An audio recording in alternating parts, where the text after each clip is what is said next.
claims 50 years of fun with hardware. He's an engineering fellow with staff. He's a staff engineer at Fellows. He works on their connected air purifiers, and Fellows is a company that is everywhere once you know to look for them. A big brand, and they have been quite successful with nerves. He's here to go in depth about the challenges and limitations in dealing with modems and his ideas for how to do it better. Make some proper noise for Taun Chapman.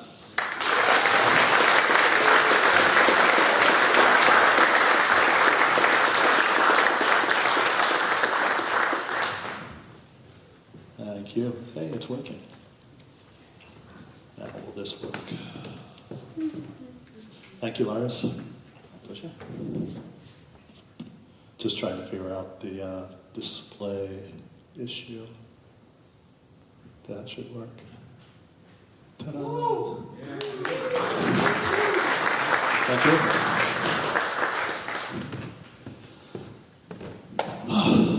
Okay. Hi. Hey. Hola. Konnichiwa. Oh, we don't have presenter notes here. There we go. Okay. So my name is Taun Chapman, as Lars just introduced me. Everybody always asks, what culture or ethnic background is that? Well, one parent wanted Sean, and the other wanted a T. So ethnic background or cultural background, maybe the background is called compromise. They decided on Sean with a T, Taun. So my name really is just Sean with a T, Taun. I'm the staff software engineer for Fellows Products. They are a 17-year-old family-owned, fourth-generation business. And as someone who works there, it's pretty amazing that this one family has kept this business going, and it's successful, and it's what's paying for our nerves development. Bankers boxes, they're little cardboard boxes where you archive your files. That's what pays for our nerves. So go out and buy bankers boxes. More nerves. So we developed these air purifiers, started about 5 years ago. Their only connectivity is using cellular. We use that for controlling and observing the air purifiers. There's a customer dashboard. We have a dashboard for managing it. This talk, a VintageNet Safari, is based on my experience over the last 2 years. I only just started 2 years ago. Taking our products' connectivity from the #1 problem to a stable, robust connection, which we mostly ignore because it just works. If you're thinking about using cellular, or already using cellular and having issues, or you're just cellular curious, this might help you avoid the mistakes we've made and experienced over the last 5 years. But first, I get to show you this embarrassing picture here. One of these is a blast from the past, and the other could have been taken yesterday.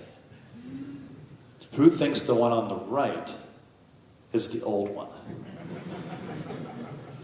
No takers.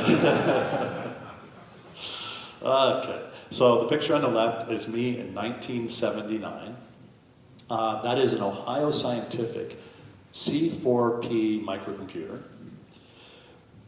In front, that is not a boombox. That is my persistent storage. That's my hard drive, using cassette tape. In the background is a TV with a knob. When I'm not programming or doing assembly, I can turn the knob and get free video streaming. That was a thing, free video streaming. I didn't have to pay YouTube, but I did have to watch commercials, of course. And on the side, you can't really tell there, but real wood. Ooh. Very Scandinavian design. Nice wood. And it turns out in my research yesterday that this computer company, Ohio Scientific, which was based in Ohio, was bought by Data Industrier AB, a Swedish company. So somehow, despite 1979 to now, this has a connection with Sweden. So, lay of the land. Cellular, it's broad, it's deep, there's a million layers, Some are new, some are ancient, older than me. So before we get to the big deal, how we fix the connectivity for our product, I need to go over just the lay of the land, get everybody on the same page, what we're going to be going over through the talk. So first of all, we're going to go over AT commands. Then we're going to do a quick review of PPP, followed by PPP chat, VintageNetMobile, XChat, and our Telit ME310 CAT-M1 modem. Mileage may vary. So, AT commands, what are they? Where did they come from? Why are we still using them in 2025? A little brief history. AT commands stood for attention. They were invented by a guy named Hayes, who owned Hayes Modems, and they were the first industry standard for controlling a modem. So up until that point, it was the Wild West of modems. Every software had to know how to do it differently, which means we all had to know how to do it differently depending on the modem. With Hayes, he proposed in their modems to say, we're going to do AT and then some command. And everyone else, oh yeah, that's a great idea. We'll do AT and some command too. And 45 years later, we're still doing AT, any command. There are now over 500 AT commands for our modem that we use. 500. It's a 1,200-page manual just for AT commands. Landmark number 2, PPP, point-to-point protocol. You'd see a diagram down there. What do we mean by point-to-point? Well, normally you just plug in an Ethernet or a wireless, right, and everything just works. You have TCP/IP packets going all over the place. But when you're dealing with a modem in a computer that's at home or some remote site, it's isolated. It's by itself. It's a point, and it has to connect to some other point out there which has internet connectivity. So this PPP protocol, which was invented in like 80s, 90s, was a way of setting up this point-to-point connection, which of course was used for modems. When you're setting up the PPP, so your point-to-point protocol, and you want to connect these two modems, you always had to do the AT commands, right? So you have to do AT hang up, AT echo, AT reset, AT dial, AT connect, all this kind of stuff. And someone came up with a brilliant idea in the 80s. Why don't we just script that? We'll just write a script and we'll say, hey, see everything? When you get OK, type AT. When you then get OK again, because OK is always the response of AT. You always get OK and then something. So you go, hey, AT. That quotes means if you get anything at all, do AT. Oh, you got OK? OK, do AT hang up. Oh, you got OK again? OK, now do ATZ, reset. Oh, you got OK again? OK, now do the next command. And so PPP chat was a way to put all of this sequence of expect, respond into an easy script. And ISPs could say, hey, if you want to connect to us, here's the script to use. Stick this into your modem driver software on a computer, and it'll automatically connect to you. That screen I showed earlier with the green screen, that wasn't Chatscript. That was Chat PPP, and we're still using it today. So in summary, we want to connect 2 points. We have a serial data communication with these modems going beep, beep, beep, beep, beep, right? And we have the 2 towers in cellular's case. We have a modem. We want to get to the internet. So we need this point-to-point protocol, and it's a daemon, right? It's process running in the background, just like a gen server. It knows how to take a chat script. So now the chat script goes through our PPP daemon. And the PPP daemon will then wrap that serial communication and turn it into TCP/IP. It'll get an internet address. It'll do the internet packets that need to be transported back and forth. The routing helps with the DNS, and it'll generally basically create a Ethernet port, which in the case of nerds usually defaults to WWAN 0. So just like if you plug in an Ethernet on a NERSC device with hardwired Ethernet, it would be ETH0. When we get our modem online and we run PPPP, it'll be WWAN0, real Ethernet port. And other than the fact that we're using a fancy 5G, 5 gigabit per second CDMA modem that does all this fancy communication in terms of how it can fit that much data through the air, the underlying tech is the same as what was happening 40 years ago, which in a way is pretty crazy. There are other options, but we're not going to go into that right now. We are now finally in the 20th century and in Elixir land. XChat. XChat is not PPP chat. Yes, they both say chat, they are very much not the same thing. XChat is a VintageNetMobile library, and it lets you subscribe to AT responses, so it'll use the UART connection between the modem and Elixir. It'll set up a pipeline. You can send AT commands through XChat. XChat will receive the AT commands, and you can set up wildcards. So for example, here, we have VintageNetMobile XChat register, and then you see the plus sign in the quotes. So now, whatever you've registered in terms of the function, in this case we're doing a log, anytime it gets a response, sort of like PPG chat where you had expect and then respond, with XChat, anytime you get a response with a plus, it'll run that function. In this case, it'll just log it. And then you can also send whatever you want. So we could send AT plus CSQ. That'll go to the modem. The modem will respond. And then if there's a plus in the response, we'll also get that response and it'll be logged. So that's XChat. Really cool library. Which brings us to the heart of the matter, VintageNetMobile. There is VintageNet QMI. I'm not going to go over VintageNet QMI. It's the new thing in town. But VintageNetMobile is what still uses AT commands, uses PPP chat, and what we were using for our modem driver. So this part is how to make the Elixir modem driver do what we want.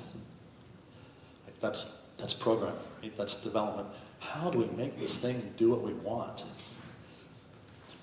And the first question is, what do we want? Well, at Fellows, we had really big problems, as I said. Connectivity was our #1 problem. As a matter of fact, when I arrived at Fellows 2 years ago, they'd already been into the project for 3 years. Most of the team had IoT PTSD. And I kid you not, they really did. It was serious. It was amazing. And IoT without the I is just capital T trouble. It's IoT. You have to have an internet connection. And all we had was cellular. That was an internet connection, and it wasn't working. So our problems included we had poor visibility into the modem registration and connection lifecycle. We didn't know what it was doing. The modem would appear connected but not have internet. And that can be really frustrating. Like the cellular dashboard from the manufacturer for the SIM cards, it says we're connected. But you go onto the device through the debug port, no internet. And no information on why. End-way IoT seemed almost impossible to connect.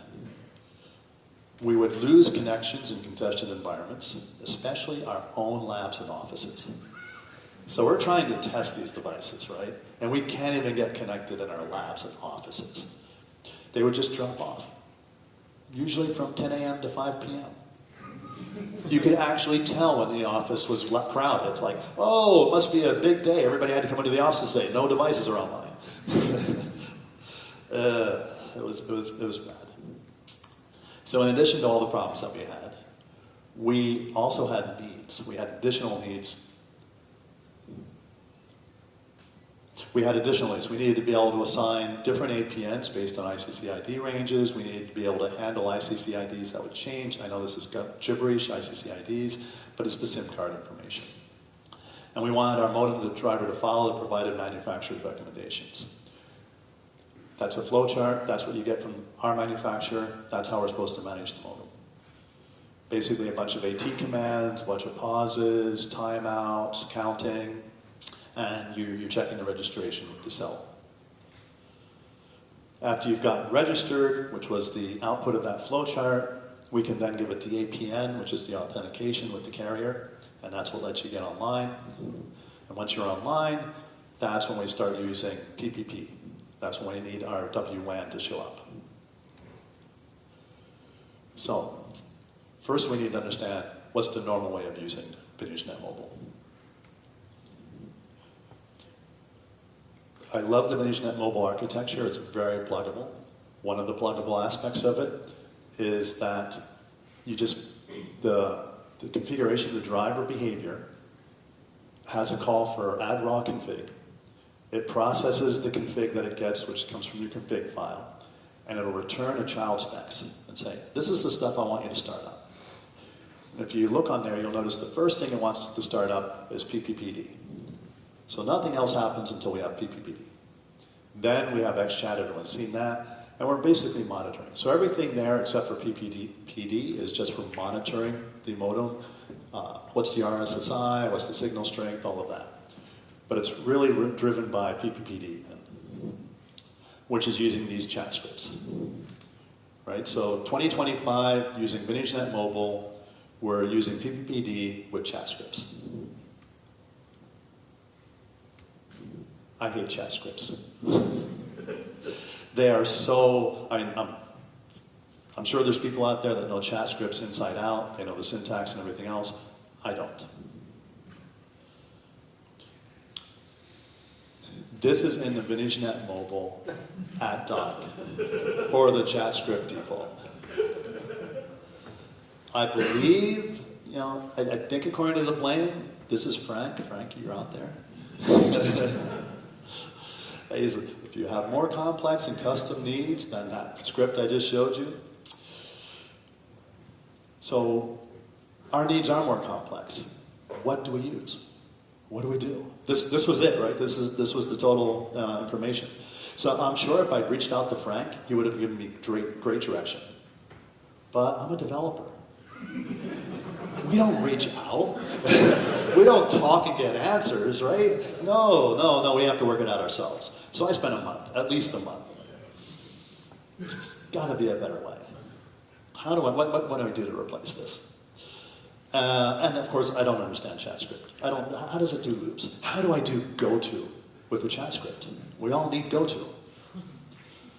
So, if you have more complex needs,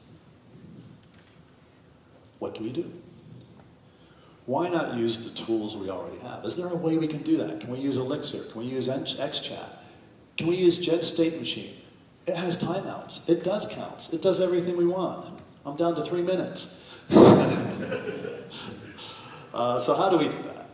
Well, so another month of scratching my head and not reaching out to Frank. Maybe if we rearrange the driver startup order and don't do PPP first. Maybe if we only use PPP after we're registered. Something like child spec XChat. Now we have our UART communication. We can do AT. We can subscribe. We can get events. And then we have a modem manager, our custom modem manager, which follows the flowchart. And this is the old, right? Start PPP first. Here, XChat, and then modem manager. Modem manager does exactly what the flowchart does. It's a gen server. We all know gen servers. I don't know chat scripts, but I know gen servers. And gen state machines now. So the modem driver itself is pretty simple. This is sort of the behavior. We can register events with XChat. Now we can get events to our state machine. We can set up the AT, send out all the AT commands we want, get our version, our software version, our model number, get the ICC ID so we can use it later. We then start a registration. We just use XChat. We can send it any IPN we want because now we already have our ICC ID. We can get the registration status, is what the flow chart requires of us. It says, hey, if you're registered, do this. If you're not registered, do that. And then after all of that, we can maybe start PPPD. Because we actually have a registration. We have something connected to a cell tower.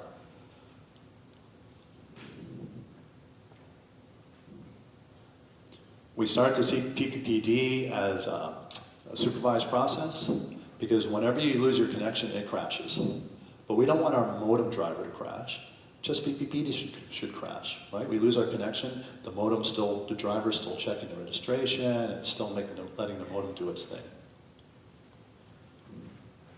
We don't need to worry about XChat. It crashes, but we don't care. Here's a supervisor tree. You can see we have it was called modem monitor right there, and it has supervisor, and that right there is our PPPD, which is allowed to crash.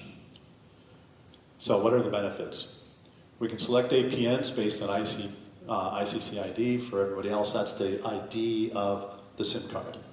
And we had multi-carrier SIM cards. So those things would change, and that was different APNs for different carriers. We could change that dynamically. If we changed a profile through the console, the admin console from our cellular provider, it would suddenly change our ICC ID. With this new driver, it would handle that easily. We could implement the mat logic based on the manufacturer's recommendations, because we're not trying to do it via a chat PPP. It's gen state. And we're separating the modem management from our PPPD connection. So our internet connectivity is separate from the modem itself. And we're out of time just about, but just one more thing. So we're close, so close. If all else fails, this is perfect for what Frank was just talking about. Restart the modem, not the system. And if anyone's new to modems or VintageNet, or even some people that are using VintageNet, they may not know about this. App Behavior VintageNet Power Manager. It's a wonderful library. It has a simple behavior. It basically has some callbacks that you implement. It will start off. It'll then call up, or how do I turn on the modem? Then it'll say, oh, I need to turn it off. How do I turn it off? And then it'll tell you it's actually off. And it has a watchdog. So it has, just like Nerf's heart, it has a heartbeat. You pet it with your app. You call pet watchdog. And as long as you pet the watchdog, it stays on. If you stop petting the watchdog, it'll power off. Your modem will power cycle. And whatever issues it had, hopefully they're solved. That's it. No time for the tips.